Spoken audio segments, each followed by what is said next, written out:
Ahora. Listo. Bueno, bienvenida Silvana y vamos a dar inicio, vamos a continuar con nuestra sesión del día de hoy en la reflexión de los capítulos 11 y 12 de nuestro libro de Jenny Naguera. Les comentábamos que en este sentido, la primera pregunta de análisis era justamente ¿por qué algunos educadores temen a dar a conocer esas metas? ¿Por qué no se usa la voz de los alumnos? Y bueno, comentábamos lo que escribió en la conversación de tu alumno. Y Ana Luisa igual reforzó el hecho de que es importante mantener la seguridad y que pues hay que tomar en cuenta también qué tanto están familiarizados los maestros con este tipo de herramientas. Si los maestros no experimentan y comparten sus ideas incluso en las redes internas, pues va a ser muy difícil que se pueda lograr esta interacción también con los estudiantes, ¿no? Entonces, no sé qué piensas tú en relación a ello. El tema de la seguridad y de la utilización de imágenes es complejo, porque, por ejemplo, recién ahora este año la escuela implementó la suite de Google que hace que nosotros podamos estar de alguna manera protegidos. Antes cada uno usaba su mail particular, podían usar cualquier login, entonces ni siquiera sabíamos con quién interactuábamos porque no había una formalidad de nombre, apellido, curso. Y realmente a veces uno cuando daba el enlace abierto a Classroom, cualquiera podía entrar y nosotros desconocíamos el origen de esa persona, digamos. Entonces, es verdad que hay que escuchar las voces de los alumnos y permitirles que se expresen, pero se corren estos riesgos, tal como dice Inés, porque en realidad ellos abren cuentas en distintas redes sin tener una conciencia real de lo que implica brindar su información personal.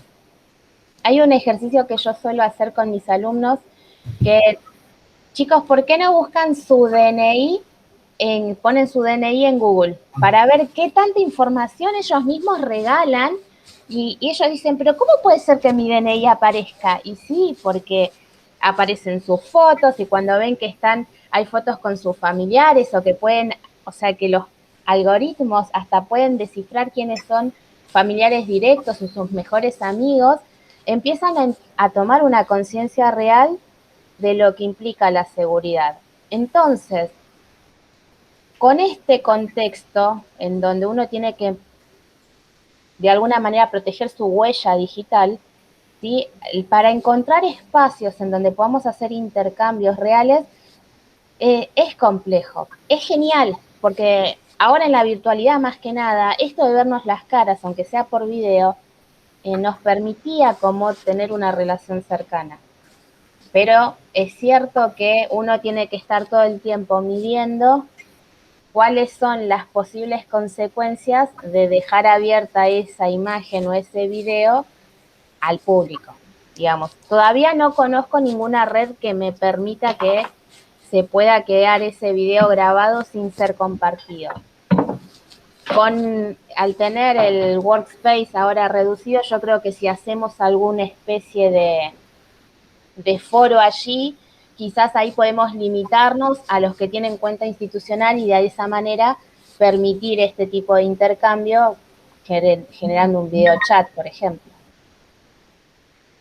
Y de hecho el uso de esas herramientas nos van a permitir el poder integrarlos. Ahora que estamos justamente en pandemia y yendo a lo que señala Mayera, es un poquito generar esa inquietud por ellos mismos que se expresen, ¿no? La amplificación de la voz implica que ellos puedan hablar de sus metas, puedan hablar de sus logros, cosa que a veces no hacemos ni siquiera en el salón presencial.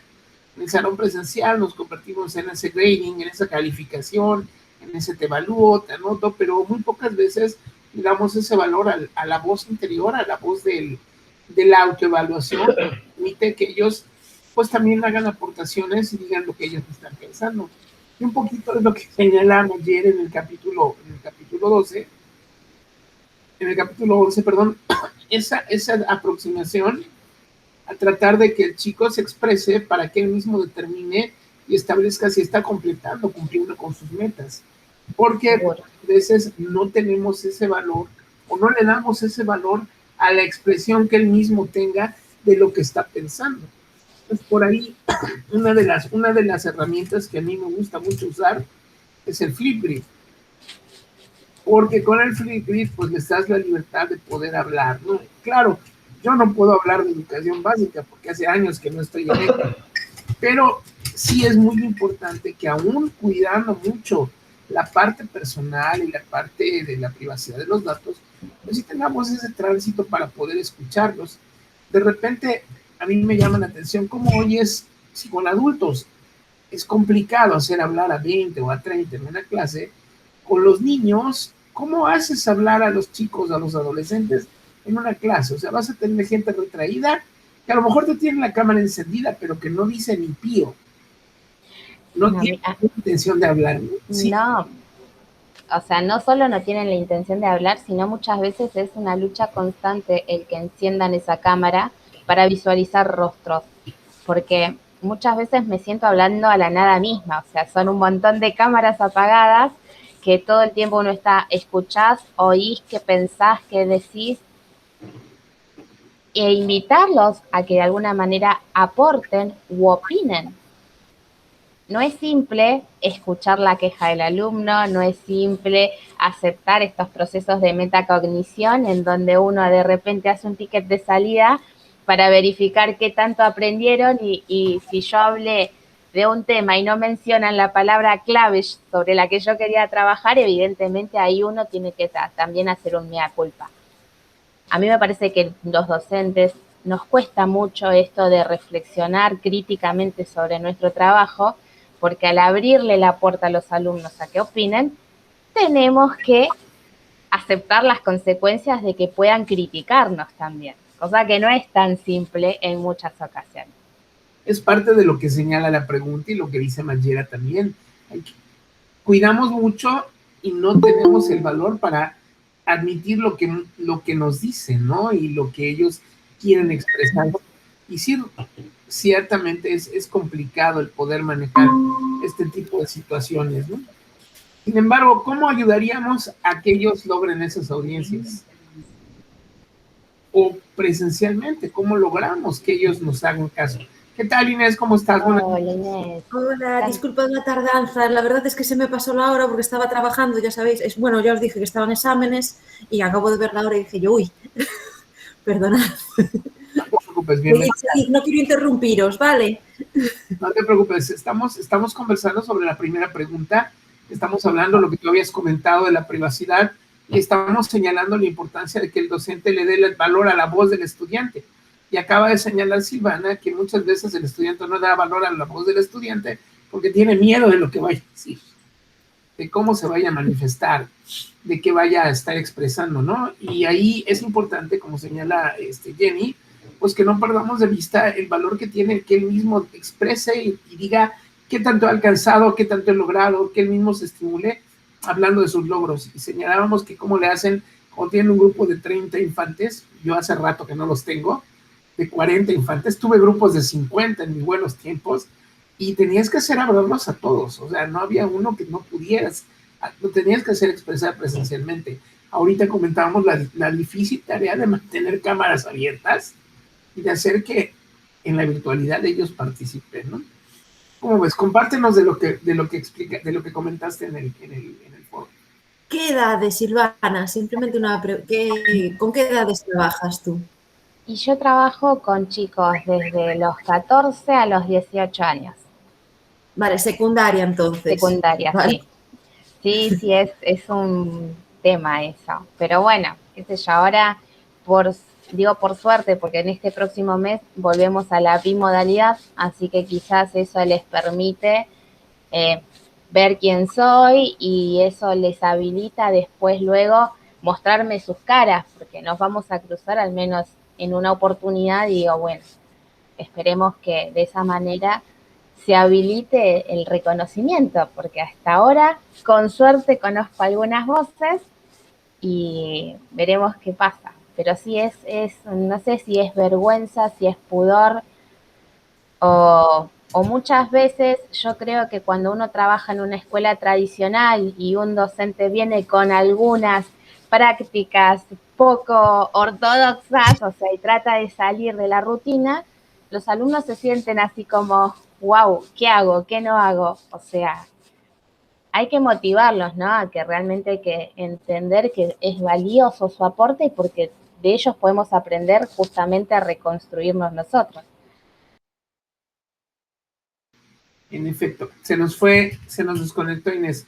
De hecho, les comparto, a mí el año pasado que me llamaron a trabajar el proceso para que la universidad se homogeneizara y pudiéramos manejar bien ya todo este concepto de la integración con Google y poder estandarizar a los docentes que usan el mismo tipo de herramientas, que garantizáramos la seguridad de los estudiantes a través del uso de las cuentas institucionales.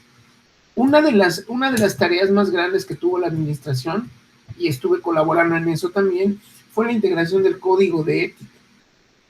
En mi caso, que son universitarios, se les tuvo que establecer claramente un código de ética, que lo firmaran y que ellos supieran cómo tenían que interactuar, qué no podían hacer, porque aún con el código de ética pudimos detectar algunos problemas de bullying, de acoso en estudiantes ya de más de 18 años. Increíble.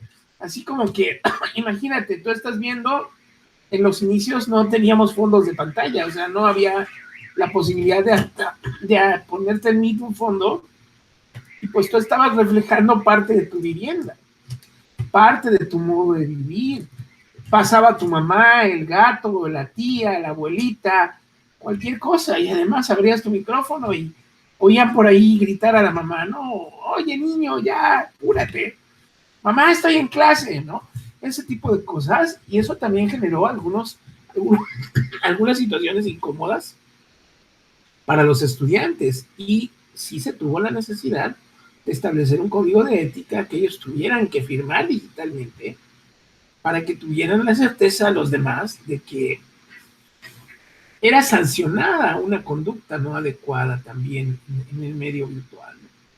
Entonces, de repente, son justificados, ¿no? Yo les hablo de adultos. Y sin embargo, sucede, ¿no? Bueno, ¿qué decimos de nuestras generaciones de hoy? Tan complicadas, ¿no? Se va estirando la juventud. Más. Y empiezan antes también. Porque es como que tienen ahí un periodo cada vez más largo de adolescencia, por así decirlo. Sí. Aunque se van estirando esos límites, pues sí va generando una problemática, ¿no? Y pues bueno, vamos a tratar de ayudar a nuestros educadores, a quienes escuchamos, a encontrar esas audiencias entre sus alumnos que les permitan hablar con autenticidad y también que les permitan fomentar el uso de estas estrategias por parte de sus alumnos. Que haya realmente un tránsito de voz, tanto de ida como de regreso, que eso nos ayude a mejorar en el establecimiento de metas, ¿no? Bueno, iría yo a la siguiente pregunta, vamos a la 2. Dice, ¿cómo bloguean? Bueno, por principio de cuentas, blogueamos. Bloguean los educadores de tu escuela. Al ayudar a los estudiantes a bloguear y compartir, Mayera recomienda primero el enfoque de jardín amurallado. Solo los que están adentro. ¿Cómo podemos ayudar a los educadores a practicar la equidad, la retroalimentación constructiva y la huella digital positiva al conectar los mensajes de los estudiantes con audiencias auténticas? Y aquí la primera pregunta sería, bueno, ¿realmente blogueamos? ¿Tenemos ese hábito? ¿Nos gusta dejar esa huella digital? ¿Cómo les va a ustedes con sus docentes o cómo les va a ustedes con ese aspecto del blogueo? Bueno, yo en general bloguear, lo que se dice bloguear no, bueno, excepto, bueno, lo que hago yo a mayores de vez en cuando con el grupo Simbiosis con el que estoy colaborando, que yo colaboro con el blog abierto de ese grupo. Pero lo que son con los alumnos, yo nunca he tenido esa experiencia. He creado webs privadas, sites privados de Google donde hacíamos donde les colgaba los contenidos, pero yo era la que recibía la información y no interactuaban entre ellas. Y tengo ganas, yo ahora no estoy en Google Classroom, pero si vuelvo a Google Classroom me apetece utilizar el muro que aparece al inicio, que ahora mismo no recuerdo cómo se llama la sección. Eso yo lo uso, novedades o tablón, no sé cómo se llama. El tablón de anuncios, efectivamente. Para iniciar conversaciones un poco más controladas con los alumnos sobre ciertos temas de interés. También me parece muy importante, sobre todo en secundaria, y por lo que veo, por lo que me cuentas tú, Gerardo, también en niveles universitarios, los alumnos tienen que aprender cómo se tienen que comunicar de forma respetuosa online. Y eso es algo que se aprende, que nosotros le podemos ayudar a dar feedback, no solo online, sino también incluso en la presencialidad.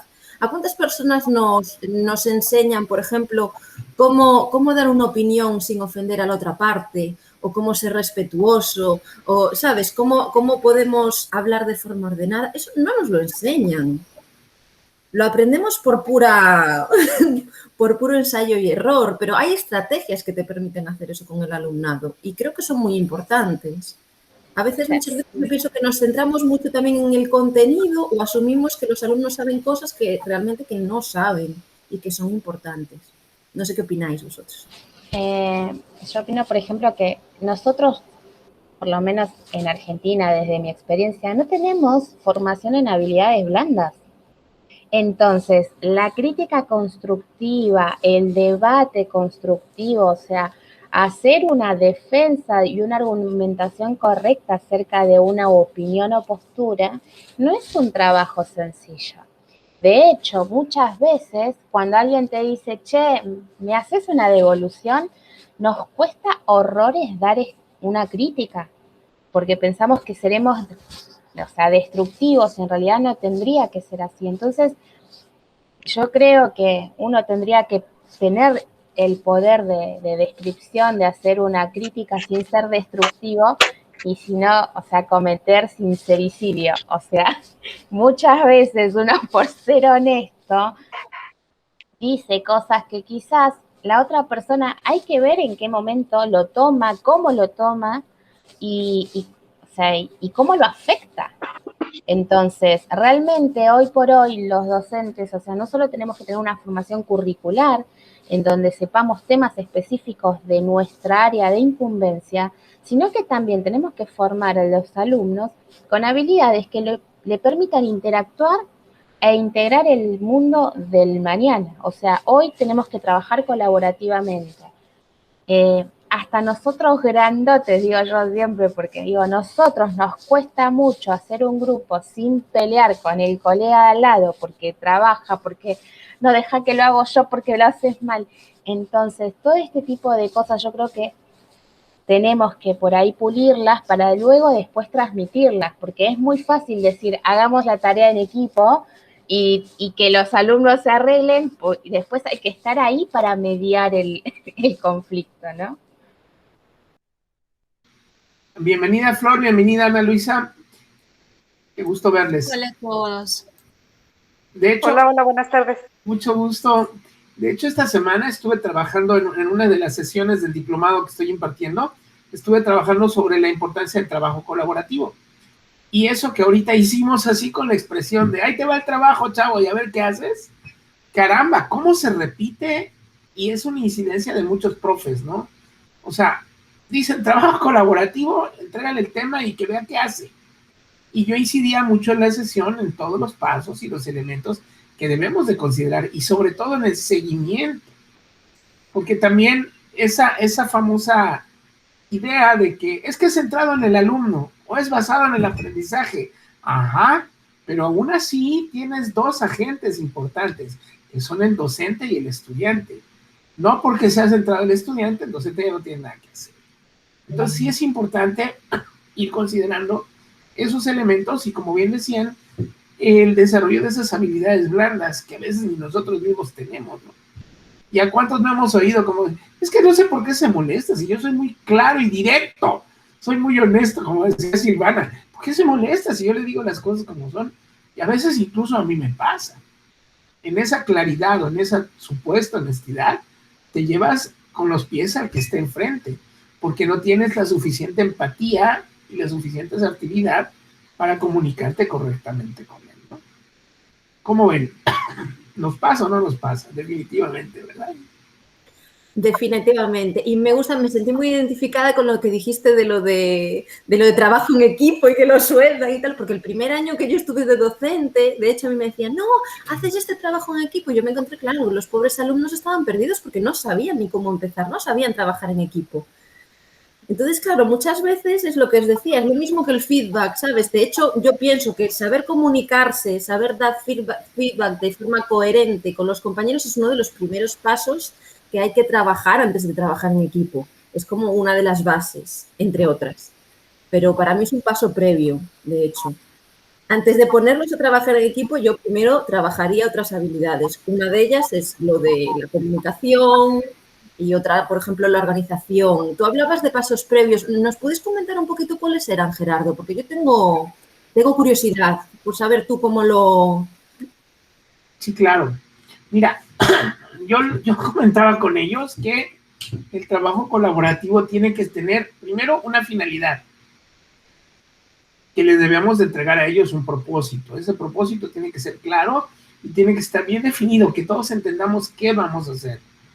Partiendo de lo que Mayera decía y de otros comentarios que he leído en Edutopia, tenían en la revista, se las recomiendo, de verdad, suscríbanse, está en inglés, pero hay artículos muy interesantes.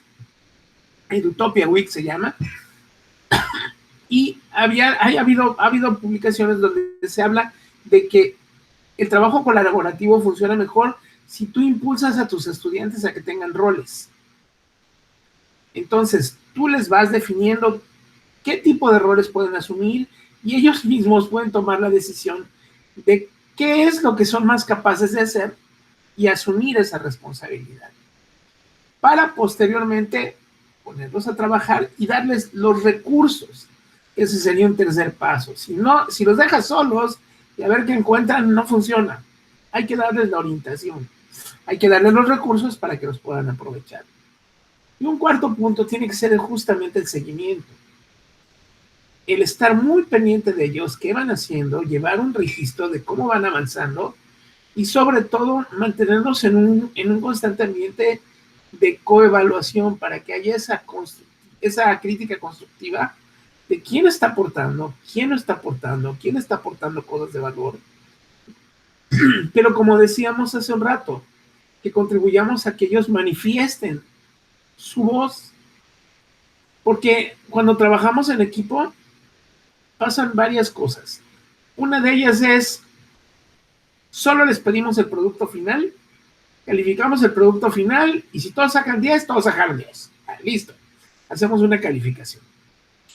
Otra es que no evaluamos el producto final a nivel personal y mucho menos evaluamos el proceso. Y eso no nos permite identificar cómo fueron avanzando ellos. Esto se vuelve muy complejo porque estamos acostumbrados a gradear, ¿no? A calificar. ¿Cuándo qué deberíamos usar otro tipo de instrumentos como las listas de cotejo, las rúbricas, que nos permitan ir viendo cuál es el avance y los niveles, ahora que se usa tanto para las competencias, el nivel de desempeño que el estudiante está alcanzando, ¿no? Y por supuesto cerrarlo con una correcta evaluación que nos permite entender los tres aspectos. La evaluación en función de tus rúbricas, la tuya, la evaluación de sus compañeros porque trabajó en grupo y por último también la evaluación propia. Que eso muchas veces no le damos la voz al estudiante. Y ahí nos hace falta para completar un buen feedback, el que él también nos diga cómo se sintió, qué cree que aprendió, qué le hizo falta a él y a la actividad o incluso al trabajo de nosotros. Eso también es muy, muy importante. Entonces, por ahí fue el tenor de la plática que tuve yo estos días con los docentes, para que pues atendamos a que no es entregarle, como yo decía, el trabajo nada más, es que está centrado en el estudiante, ¿no? Sí, no es así. Yo utilizo una analogía que no sé si les suena familiar a ustedes, pero les digo yo que nosotros en nuestra época estudiantil nos decían, van ustedes a explicar el capítulo 5. Entonces, tomábamos como grupo el capítulo 5, sacábamos nuestras fotocopias, en aquel entonces no había PDFs ni nada de eso, y llegábamos y decíamos, a ver, a media hoja, esta parte te toca a ti y esta parte te toca a ti. y no había ninguna relación entre las dos partes. Cada quien atendía su parte y no había una integración. Yo creo que es algo que vivimos como estudiantes. Yo supongo que a ustedes también les tocó vivirlo así. Y que debemos de tratar de evitar en nuestros estudiantes. O sea, que ellos vean el todo como algo que realmente tiene una relación y que el trabajo colaborativo lo siga haciendo. No sé, ¿qué opinan ustedes al respecto? Sobre todo pensando en nuestros docentes, que es la tercera pregunta. Pensando en que nuestros docentes difícilmente colaboran. Ahora con la pandemia hemos logrado unas redes colaborativas súper interesantes. Muestra de ello es que estamos aquí nosotros. Pero finalmente, cuando lo acercamos a nuestros ambientes próximos, es más difícil. No sé qué piensan de eso, atendiendo la tercera pregunta. Flor, Ana, ¿qué piensan? La tercera pregunta dice, ¿cómo podemos hacer que los educadores pasen de ser receptores pasivos y sintetizadores de conocimientos a tomar riesgos que contribuyan a las conversaciones de aprendizaje profesional significativas en sus comunidades? Y por supuesto, si lo logran, ¿cómo les ayudará esto a inspirar la misma toma de riesgos con sus estudiantes? Porque si nosotros no practicamos esa comunicación, si no logramos esa integración con nuestros compañeros, ¿cómo esperamos que los estudiantes lo hagan entre ellos, ¿no? Les escucho, les dejo el aire, porque como dice Belén, ya mucho aire para mí. Yo les compartía por ahí en el chat que para mí es importante que el mismo maestro vaya cayendo en cuenta en esa reflexión y a través de una charla preguntarle que realmente, por ejemplo, por qué es maestro, cómo le gustaría que lo vieran, qué función cree que el maestro puede llegar a tener para mejorar la comunidad escolar, qué le gustaría lograr con los alumnos, para que poco a poco el maestro vaya identificando y le dé sentido a su trabajo, porque yo creo que es como que si volverlo a enamorar de su profesión, para que le vuelva a encontrar esa chispa y diga, yo quiero lograr esto, pero que salga de él para que realmente pueda esforzarse y que no lo vea como una obligación de lo que tiene que hacer o tengo que mejorar porque estoy mal. Y no necesariamente es que porque estás haciendo algo que esté mal, sino que simplemente necesitas ciertos ajustes para ir mejorando tu propio trabajo. Y el hecho de mejorarlo no quiere decir que hayas estado mal, sino al contrario, dice mucho de ellos porque quieren mejorar, ¿no? Hola a todos, ¿qué tal? Bueno, yo les comparto que una de las cosas que busco de alguna manera, bueno, en mi caso tengo un grupo de trabajo de mi área con el que nos reunimos cada 15 días, ¿no? Entonces parte de esos momentos de reunión también pasa por preguntarle al profesor cómo le está yendo en aula, ¿no? ¿Qué está aplicando? ¿Cómo lo está aplicando? ¿No? Entonces, cuando empiezan a surgir ideas, ¿no? O alguien empieza a contar qué hizo, cómo hizo algo en el salón, ¿no? El darle ese espacio a que comparta una estrategia, a que comunique algo que ha hecho y le funcionó, y que el resto diga, oh, qué bien, sí, tienes razón, eso me puede servir a mí también, o cuéntame un poco más de cómo lo hiciste, o tienes una plantilla para guiar, o qué sé yo, hace que también el profesor se empiece a dar cuenta de esa necesidad y de que tiene información valiosa para compartir, porque a veces pasa mucho eso, de que se asume de que tal vez lo que yo tengo para aportar ya todo el mundo lo sabe o todo el mundo lo conoce, entonces como que no tiene mucho sentido que hable, mejor me quedo callado, ¿no?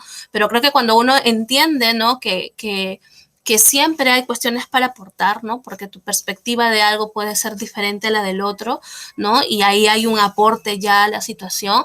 Ese viene a ser el punto de partida para que ellos puedan empezar a tener más ganas de contribuir, ¿no? De compartir, y que de alguna manera, pues, no dejen de ser solo, como dice en la formulación misma de la pregunta, pues, más pasivos en esto de absorber, ¿no? Sino que ya poco a poco empiecen a compartir más cosas con los demás y se atrevan, ¿no? Y se atrevan cada vez más, ¿no? Que al final de cuentas es es parte de ese aprendizaje, ¿no? Como bien decía, perdón, Gerardo, que la forma de trabajo ahora nos ha llevado a darnos cuenta de lo necesario que es estar comunicándonos, ¿no?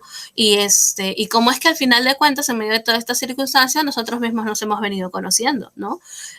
Porque creo que bajo otra circunstancia hubiese sido más complicado que pudiéramos habernos conocido, ¿no? Entonces, es estas ganas de querer seguir aprendiendo, de buscar, de saber dónde hay y de decir, me voy a atrever a escuchar, a meterme a escuchar esto, y de repente ahí el primer día que uno prende el micro, lo prendes con todo el miedo del mundo, ¿no? Creo que nos pasó a todos en nuestra primera reunión o de coach o en la primera reunión aquí, ¿no? Como que con el micro y la voz más bajita, pero poco a poco uno se va soltando, ¿no? Y esa es la idea, ¿no? Animar a la gente a que pueda pasar también por ese proceso. Activar las voces, ¿no? Adelante. Me gustó mucho además como lo dijiste, Flor, porque es que es precisamente eso, es como que es compartir con los profesores y hacerles saber que lo que tienen que realmente es valioso y que a ti te está ayudando y que al resto de los compañeros les está ayudando. Y cuando ellos realmente sienten eso, se animan mucho más a compartir contigo también. Entonces, me gustó mucho la forma en que lo dijiste. Me parece también muy importante, porque claro, tú tienes reuniones quincenales de coordinación. Me parece muy importante. Envídiame. Te envidio muchísimo. Me parece muy importante también, si tienes la suerte de tener tiempos de coordinación, es una maravilla. Si no, creo que lo comentábamos también por el chat, que poder establecer alguna plataforma virtual, ya sea por Slack, por chat, donde se pueda compartir eso de manera asíncrona y donde puedas decir, preguntarle a tus compañeros, oye, ¿vosotros cómo estáis haciendo esto? Y perder el miedo a preguntar, que muchas veces es ese miedo a preguntar. Yo desde hace mucho tiempo ya, de hecho, yo lo digo, yo soy muy preguntona. Se lo digo a mis alumnos, se lo digo a mis docentes, me da igual. Yo pregunto todo, porque el que no llora no mama y el que no pregunta no se entera. Entonces, y muchas veces, normalmente siempre preguntando te enteras de más cosas y es como puedes aprender. Y pienso que eso, que cuando no tenemos la suerte de tener reuniones de coordinación, hacerlo por otros medios puede resultar muy útil. No solo, porque es lo que dices tú, muchas veces entre la gente con la que estás más cerca, dentro del centro tienes menos comunicación ahora mismo, en la actualidad, que con las redes que te puedes formar después a nivel virtual, como esta, por ejemplo. Y yo pienso que es muy importante intentar fomentarlo a nivel de centro, que creo que nos falta, creo que ya también lo comentaba en el chat. Creo que necesitamos dar un paso más allá e intentar fomentarlo más.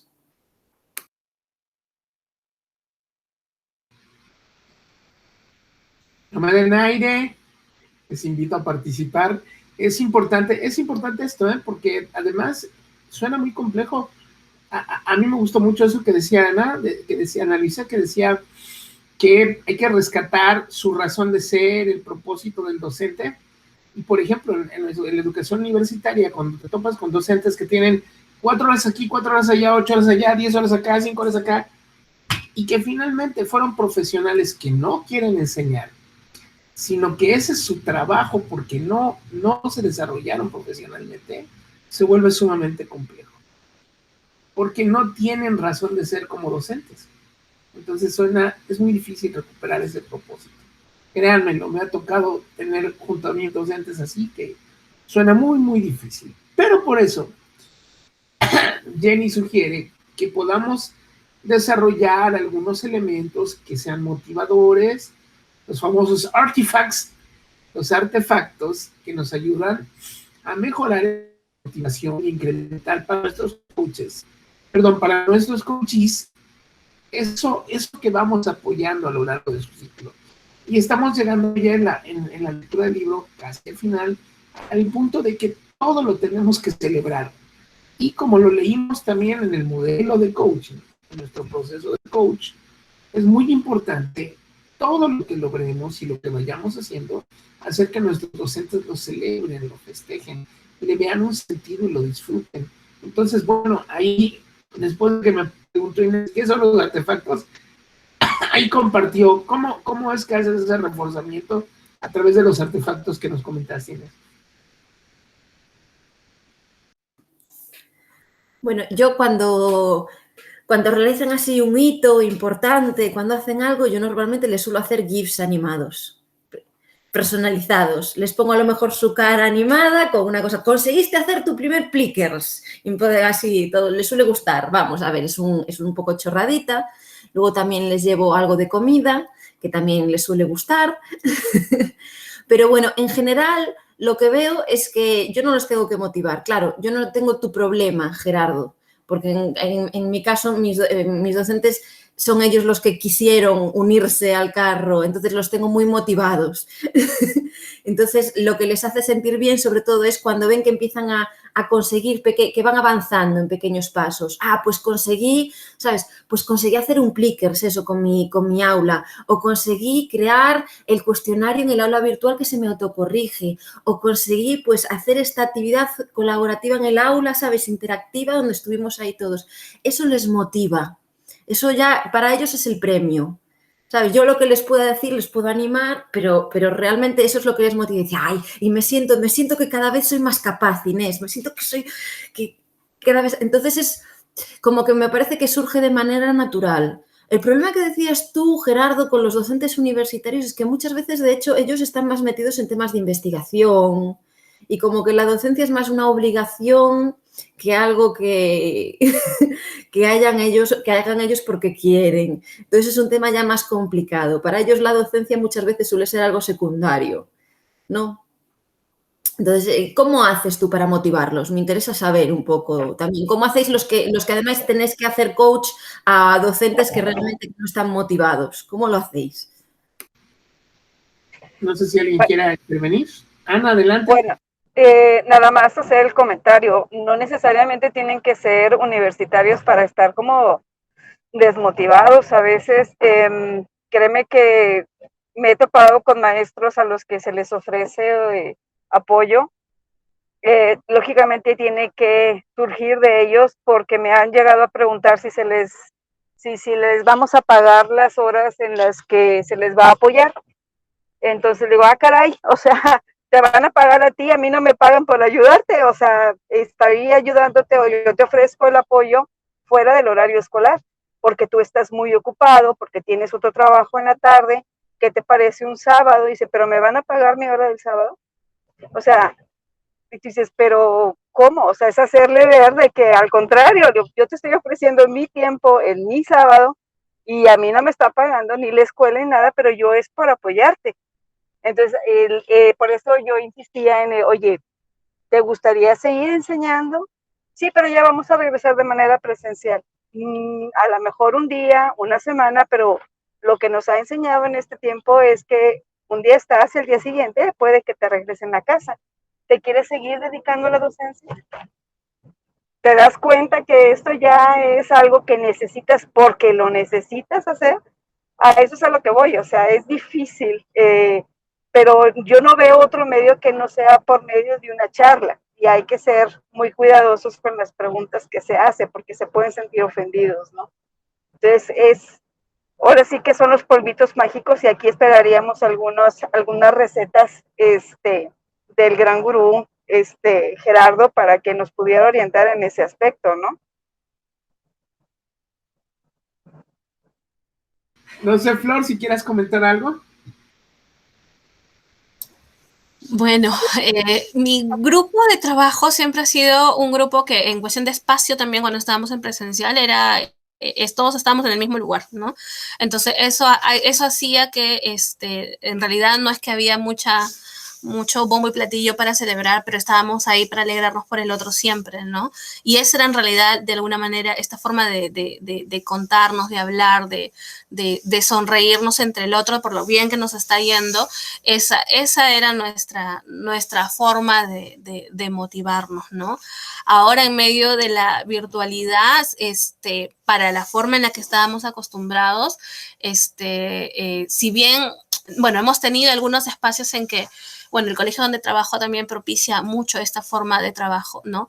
Hemos tenido espacios en los que literal la reunión de 30 minutos, 20 minutos, creo que no, ese día programaron 20 y al final la gente los grupos, porque nos separaron por grupos, por áreas de trabajo, tan emocionados que se fueron casi hasta los 35, 40 minutos a reunión y la temática de la reunión era, ¿sabes qué? Nos vamos a reunir y vamos a decirle al otro las cosas geniales que es y lo valioso que es y lo que me gusta del otro, ¿no? Entonces, esta construcción de espacios en las que tienes a los demás, ¿no? Reconociendo los aportes que das, en N cosas, ¿no? O destacando de ti algunas cualidades tuyas, ¿no? Hace que al final el grupo termine siendo más cohesionado, ¿no? Y esto a la larga hace que uno produzca más. La verdad es así, ¿no? Entonces nos sentimos como que más en una pequeña familia, ¿no? Ya dejamos de ser compañeros de trabajo y nos convertimos en una familia, ¿no?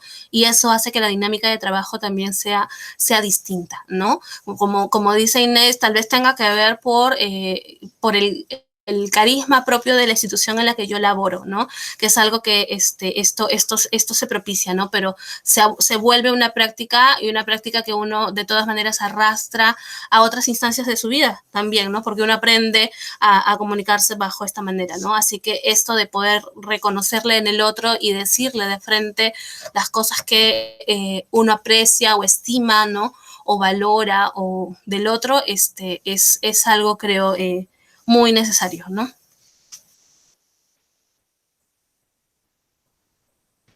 Sí, es muy valioso y la verdad, también yo he tenido la oportunidad de trabajar, bueno, tuve hace muchos años la oportunidad de trabajar en colegios de congregaciones y es muy bonito el ambiente que se puede generar. Yo tuve la oportunidad de trabajar con maristas y tuve la oportunidad de trabajar también con siervas del Sagrado Corazón de Jesús. Y en ambas congregaciones sí es muy motivante el aspecto de mantener esta comunidad, ¿no? De hecho, en ambas congregaciones hay hasta los movimientos tanto de docentes como familiares para tratar de integrar la comunidad educativa, ¿no? Y eso es un aporte adicional que también nos lleva a mejorar eso, ¿no? Para nada soy gurú, Ana Luisa. Tengo algunos añitos más de trabajar y de aprender y de adquirir algunos vicios también en nuestro trabajo, ¿no? De todo pasa. Pero realmente tratar de trabajar con docentes que no tienen un propósito es sumamente difícil. Porque más bien los tienes que enamorar por el lado de qué les gusta hacer o cómo lo quieren hacer.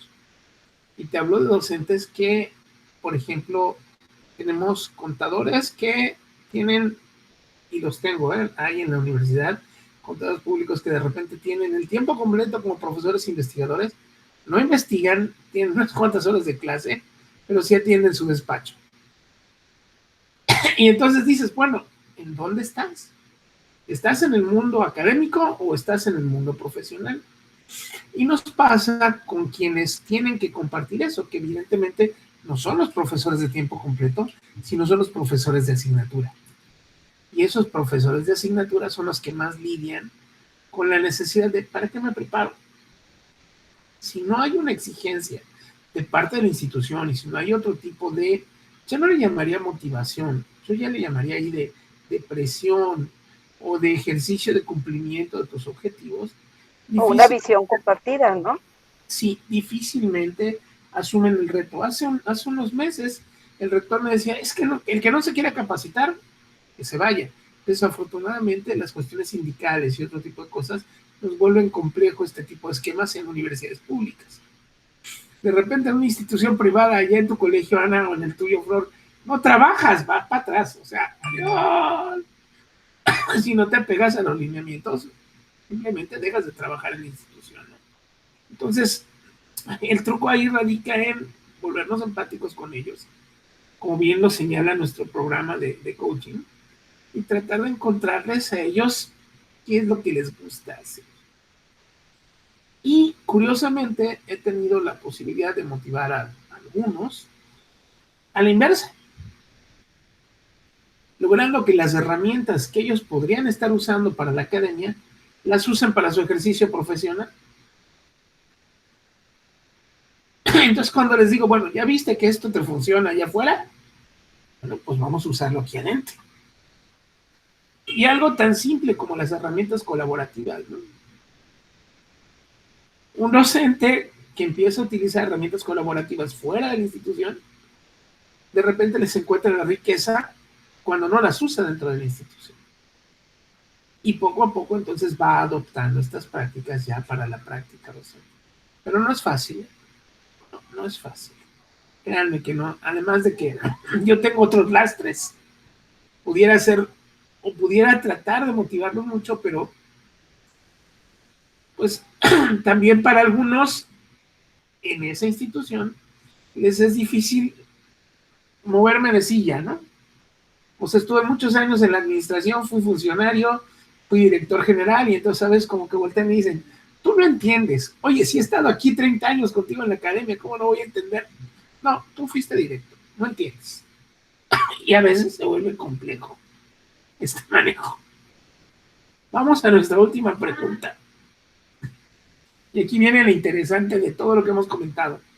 ¿Cuáles son algunas de las posibles resistencias que han surgido, pueden surgir durante cualquiera de los pasos de coaching explorados en nuestros 2 capítulos?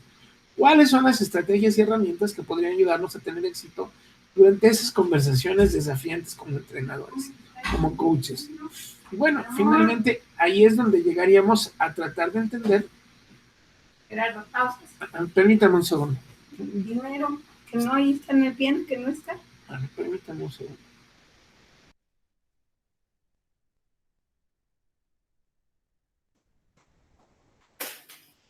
Yo no sé si vosotras, ahora digo vosotras porque no está Gerardo, yo no sé si vosotras tenéis algo que aportar de lo que estaba diciendo Gerardo mientras que esperamos.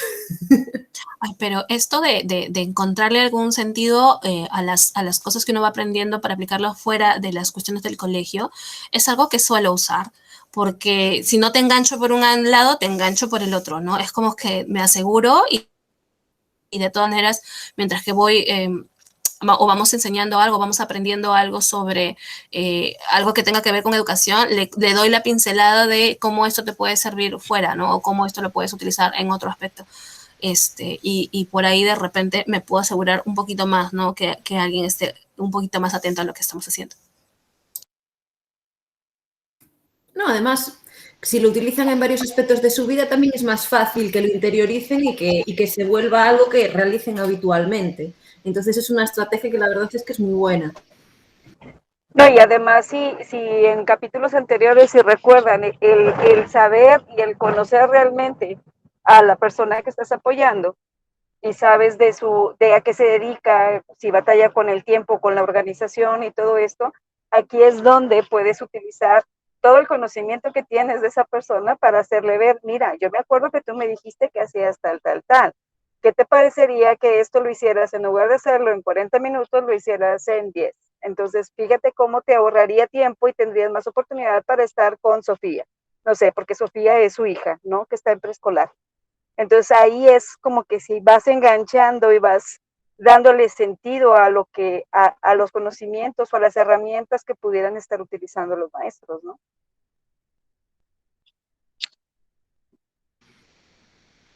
Yo visualizo que ustedes han manejado muy bien sus grupos de coaching y no tienen este tipo de problemas de los que habla Jenny Magiera, ¿verdad? Es que empezamos con gente que quiere trabajar.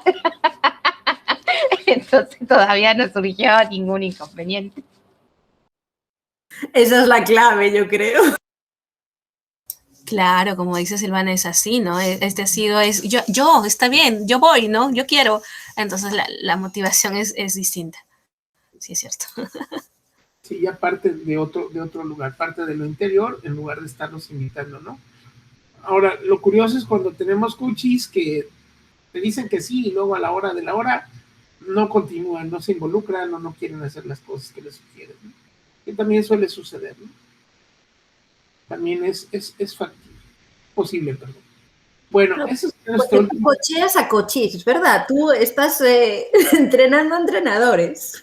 Es todavía más complicado. Ahí estamos hablando de palabras mayores. Sí se vuelve complejo. Pero ahí vamos, poco a poco. Ahora, entrenadores desmotivados, la realidad es que ya me parecería como, wow. También los hay, ¿eh?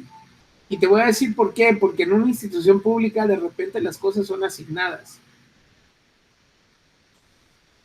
A ver, ese maestro que no tiene muchas cosas que hacer, que haga esto. Y boom, vas para allá. Y así no funciona. Pero bueno, es parte del show. Entrenar a quienes nos entrenan. Hemos llegado prácticamente a nuestro tiempo. No sé si quiere alguien hacer un comentario de cierre, alguna conclusión final, y yo les agradezco que hayan estado en la sesión de hoy. Nos queda una sesión nada más. Y ya hemos terminado. Y yo espero que, Ana Luisa, permíteme felicitarte porque ya eres trainer. Así que yo espero que ya todos los demás vayan preparando su portafolio para coaches y que en un periodo no muy lejano ya todos podamos decir que estamos certificados también como coaches. Yo tengo que esperar a las vacaciones, yo ahora estoy con otras cosas. No pierdan el ánimo y sigan trabajando en ello para que podamos alcanzar esa meta también. No sé si alguien quiere hacer algún comentario final. No, para que demos pues a nuestra sesión de hoy. Yo quería preguntarle una cosa a Ana Luisa, Ana Luisa, ¿fuiste tú la que pusiste en el chat que habías creado un repositorio de recursos? ¿No fuiste tú? ¿Quién fue? ¿Fue para los docentes? ¿Un site? Sí, para los docentes. ¿Cómo es? ¿Cómo lo montasteis? ¿Si es obligatorio aportar o no? ¿Si le das algún tipo de incentivo a los docentes que aportan? Ese tipo de cosas.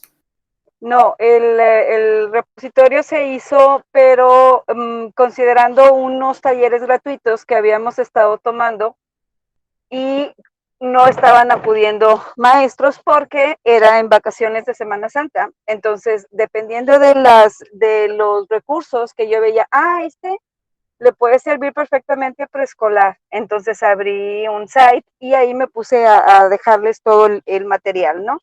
Me di la tarea de conseguirles las presentaciones, los tutoriales, y los dividí por nivel escolar, preescolar, primaria, secundaria.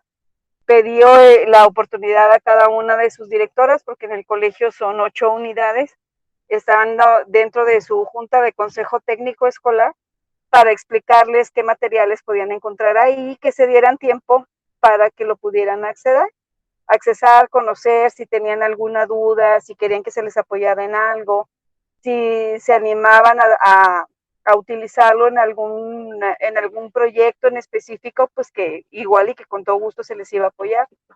Desafortunadamente, pues no se tuvo la respuesta, ese site está, pero si entraron 3 personas y me preguntaron 2, o sea, acerca de una herramienta, fueron muchas. Entonces es parte de, como dice Gerardo, y es una institución privada, porque muchas veces se dice y supuestamente es oficial que se tienen que hacer las cosas y todo esto, pero no hay ese seguimiento. Entonces, pues ahí está creado, y de hecho se intentó también hacer un blog, pero pues tampoco hubo ahí